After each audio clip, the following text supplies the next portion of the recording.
નમસ્કાર વિદ્યાર્થી મિત્રો, હું મિથુન વાઘેલા અને અમારી યુટ્યુબ ચેનલ દિવ્યજ્યોત એજ્યુકેશનની અંદર તમારું ખૂબ ખૂબ સ્વાગત કરું છું.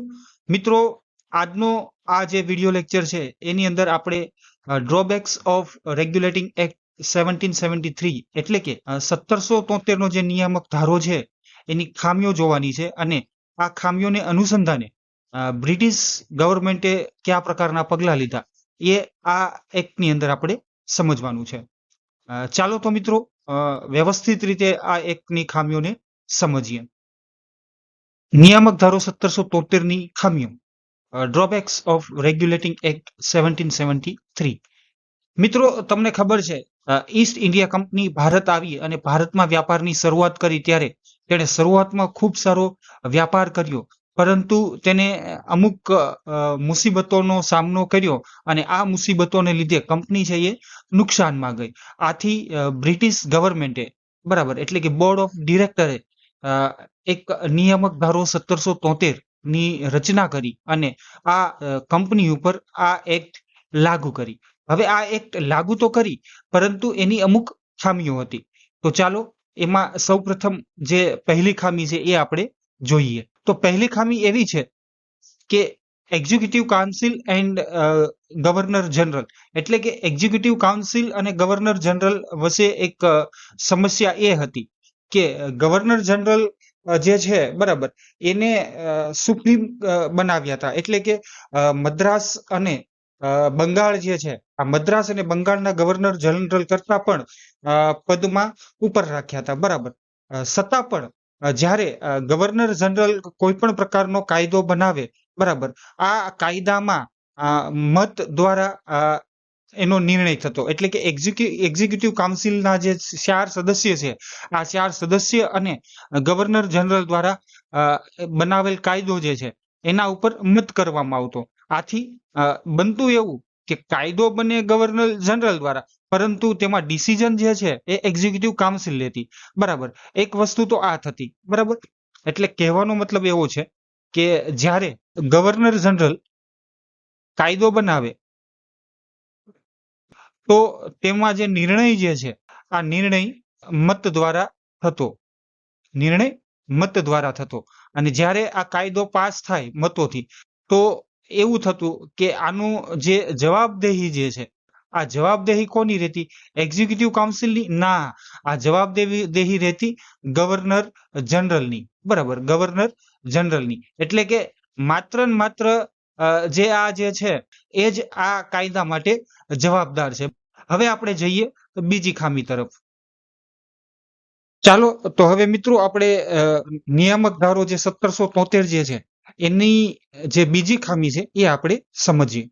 તો મિત્રો, બીજી ખામી એવી છે કે who is the superior in local government એટલે કે જે લોકલ ગવર્મેન્ટ જે છે, બરાબર, લોકલ એડમિનિસ્ટ્રેશન જે છે, આ લોકલ વહીવટની અંદર સુપિરિયર કોણ ગણાશે? તમને મિત્રો ખબર જ છે કે જ્યારે નિયામક ધારો 1773 આવ્યો ત્યારે બંગાળના ગવર્નરને ગવર્નર જનરલ ઓફ બંગાળ બનાવી દેવામાં આવ્યા હતા. બરાબર, ગવર્નર જનરલ ઓફ બંગાળ બનાવ્યા હતા અને આ ગવર્નર જનરલ ઓફ બંગાળની નીચે બે ગવર્નર બનાવવામાં આવ્યા હતા. એટલે કે ગવર્નર ઓફ બોમ્બે અને ગવર્નર ઓફ મદ્રાસ. બરાબર, એટલે કે પૂરું જે પ્રભુત્વ હતું એ ગવર્નર જનરલ ઓફ બંગાળનું હતું. હવે બનતું એવું કે લોકલ બોડીઝની અંદર, બરાબર, એટલે કે લોકલ ગવર્મેન્ટની અંદર આ લોકો જ્યારે કાયદો બનાવે છે, બરાબર, અથવા કયા પ્રકારના નિર્ણયો જે છે, કયા નિર્ણયો એ ગવર્નર જનરલને પૂછીને કરવાના અને કયા નિર્ણયો જાતે લેવાના,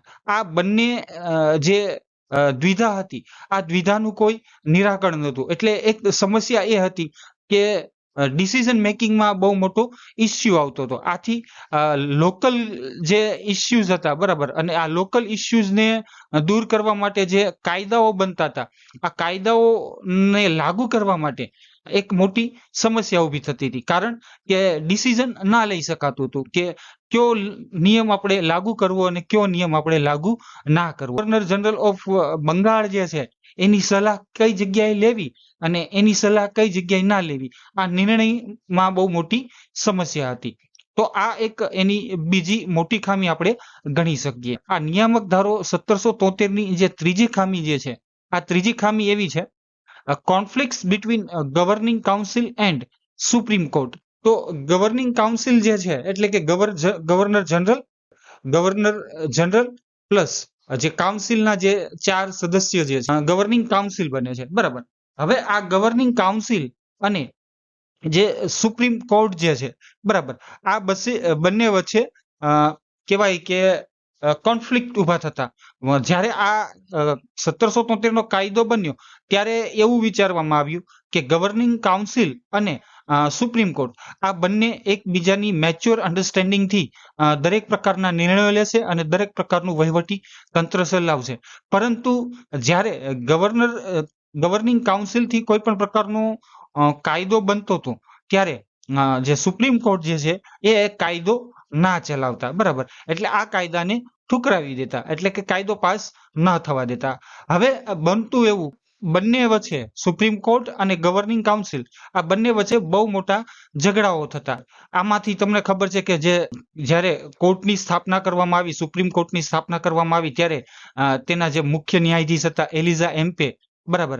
આ એલિઝા એમ્પે અને જે પ્રથમ ગવર્નર જનરલ જે હતા વોરન હેસ્ટિંગ, બરાબર, આ બંને વચ્ચે બહુ સારા મતભેદો થયા અને આ મતભેદો જે છે એ લંડનની અંદર ગયા, બરાબર. હવે આ મતભેદોથી લંડન જે છે, બરાબર, આ લંડનના બોર્ડ ઓફ ડિરેક્ટર, બરાબર, આ લંડનના બોર્ડ ઓફ ડિરેક્ટર એ બ્રિટિશ ગવર્મેન્ટને જાણ કરી. હવે આપણે આગળ જોઈએ. 1773 ના રેગ્યુલેટિંગ એક્ટ જે છે, બરાબર, એની આ 3 સૌથી મહત્વની ખામીઓ હતી. આ ખામીઓ દૂર કરવા માટે 2 એક્ટ પાસ કરવામાં આવ્યા, બરાબર. આ 2 એક્ટ એવા હતા, એક પહેલી જે હતી એ હતી એક્ટ ઓફ સેટલમેન્ટ 1781 અને જે બીજી એક્ટ હતી એ પિટ્સ ઇન્ડિયા એક્ટ 1784, બરાબર. હવે આપણે સમજશું એક્ટ ઓફ સેટલમેન્ટ 1781. આ જે મહત્વની ખામીઓ હતી આ ખામીઓ દૂર કરવા માટે 2 એક્ટ લાવવામાં આવી, એક એક્ટ ઓફ સેટલમેન્ટ 1781 અને act of Pitt's India act 1784. એમાં આપણે જે જોવાનું છે એ છે એક્ટ ઓફ સેટલમેન્ટ 1781, બરાબર. હવે મિત્રો આ એક્ટ ઓફ સેટલમેન્ટ 1781 જે છે, બરાબર, એની અંદર બન્યું એવું કે જ્યારે ગવર્નર કાઉન્સિલ જે છે આ ગવર્નર કાઉન્સિલે કમ્પ્લેન કરી COD માં, એટલે કે કોર્ટ ઓફ ડિરેક્ટરમાં, અને આ કોર્ટ ઓફ ડિરેક્ટરે વાત કરી બ્રિટિશ પાર્લામેન્ટ. અહીંયા વાત થતા આથી હાઉસ ઓફ કોમન્સની અંદર, બરાબર, હાઉસ ઓફ કોમન્સની અંદર એક કમિટી બેઠાડવામાં આવી અને આ કમિટી જે હતી આ કમિટીનું નામ હતું ટચેટ કમિટી, બરાબર. આ ટચેટ કમિટી જે છે, બરાબર, એણે એના રિપોર્ટ આપ્યા, બરાબર, અને આ રિપોર્ટના અનુસંધાને એક્ટ આવી. આ એક્ટને એક્ટ ઓફ સેટલમેન્ટ 1781 કહેવામાં આવે છે, બરાબર. આ એક્ટ ઓફ સેટલમેન્ટનો જે મુખ્ય ઉદ્દેશ હતો, આ મુખ્ય હેતુ હતો, એ હતો કે ખાસ કરીને જે ગવર્નર જનરલ જે છે અને હાઈકોર્ટ સુપ્રીમ કોર્ટ જે છે, બરાબર, આ બંને વચ્ચેના જે વિવાદો છે આ વિવાદોને દૂર કરવા, એટલે કે કોન્ફ્લિક્ટ જે રહેલા છે આ કોન્ફ્લિક્ટ્સને હટાવવા. હવે બન્યું એવું કે એક્ટ ઓફ સેટલમેન્ટની જે વાત છે એમાં પહેલી વાત એવી હતી કે ગવર્નર જનરલને રિલેટેડ કોઈ પણ મુદ્દાઓ જે છે, બરાબર, ગવર્નર જનરલને રિલેટેડ કોઈ પણ પ્રકારનો મુદ્દો જે છે, બરાબર, કોઈ પણ પ્રકારનો મુદ્દો જે છે આની અંદર સુપ્રીમ કોર્ટ જે છે એ કોઈ પણ પ્રકારનો હસ્તક્ષેપ નહીં કરે, બરાબર.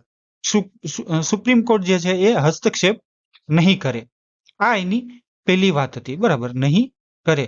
હવે ગવર્નર જનરલને રેવન્યુ રિલેટેડ, બરાબર, રેવન્યુ રિલેટેડ કોઈ પણ પ્રકારનો ઇસ્યુ હોય, સંપૂર્ણ મહેસૂલી અધિકાર, બરાબર, સંપૂર્ણ મહેસૂલી અધિકાર એ ગવર્નર જનરલને આપી દેવામાં આવ્યો. એટલે કે રેવન્યુ રિલેટેડ કોઈ પણ ઇસ્યુ આવશે તો એનું સોલ્યુશન ગવર્નર જનરલ કરશે, એમાં સુપ્રીમ કોર્ટ જે છે કોઈ પણ પ્રકારનો હસ્તક્ષેપ નહીં કરે. આ પહેલો મુદ્દો હતો. અને બીજો મુદ્દો એ હતો કે ધર્મની બાબતમાં જો મુદ્દો મુસ્લિમ લોકોને રિલેટેડ હોય તો મુસ્લિમના કાયદા પ્રમાણે તેનું સોલ્યુશન આપવું, બરાબર. અને જો મુદ્દો હિન્દુ ધર્મને રિલેટેડ હોય તો હિન્દુ ધર્મના કાયદા પ્રમાણે તેનો નિર્ણય આપવો, બરાબર. આથી બન્યું એવું કે આ સેટલમેન્ટ એક્ટથી જે સુપિરિયર બન્યા એ કોણ બન્યા તો કે ગવર્નર જનરલ, બરાબર. આ ગવર્નર જનરલ છે એ સુપિરિયર બન્યા. તો આ એનો મહત્વનો હેતુ હતો અને એની આ બે દરખાસ્ત હતી કે આ પ્રમાણે એક્ટ ઓફ સેટલમેન્ટ કામ કરશે. હવે આના પછી જે પિટ્સ ઇન્ડિયા એક્ટ આવે છે, આ પિટ્સ ઇન્ડિયા એક્ટ જે છે એ આપણે આગળના લેક્ચરની અંદર સમજશું. મિત્રો આપણો આ લેક્ચર સમાપ્ત થાય છે, રજા લઉં છું. હા મિત્રો, એક વસ્તુ મારે તમને એ કહેવાની છે, મારી તમને નમ્ર વિનંતી છે કે એક વૃક્ષ જરૂરથી વાવો. મિત્રો, આ વરસાદની સિઝનની અંદર તમારું વાવેલું વૃક્ષ છે એ ફટાફટ ઉગી નીકળશે. બીજું મિત્રો, અમારી આ ચેનલ દિવ્યજ્યોત એજ્યુકેશનને લાઈક કરો, શેર કરો અને સબસ્ક્રાઇબ જરૂરથી કરો. મિત્રો, આ લેક્ચર કેવો લાગ્યો એ કોમેન્ટ બોક્સની અંદર જરૂરથી જણાવો. ચાલો મિત્રો, રજા લઉં છું, મળશું આગળના લેક્ચરની અંદર. ત્યાં સુધી મને રજા આપો. જય હિન્દ, જય ભારત, વંદે માતરમ, ધન્યવાદ.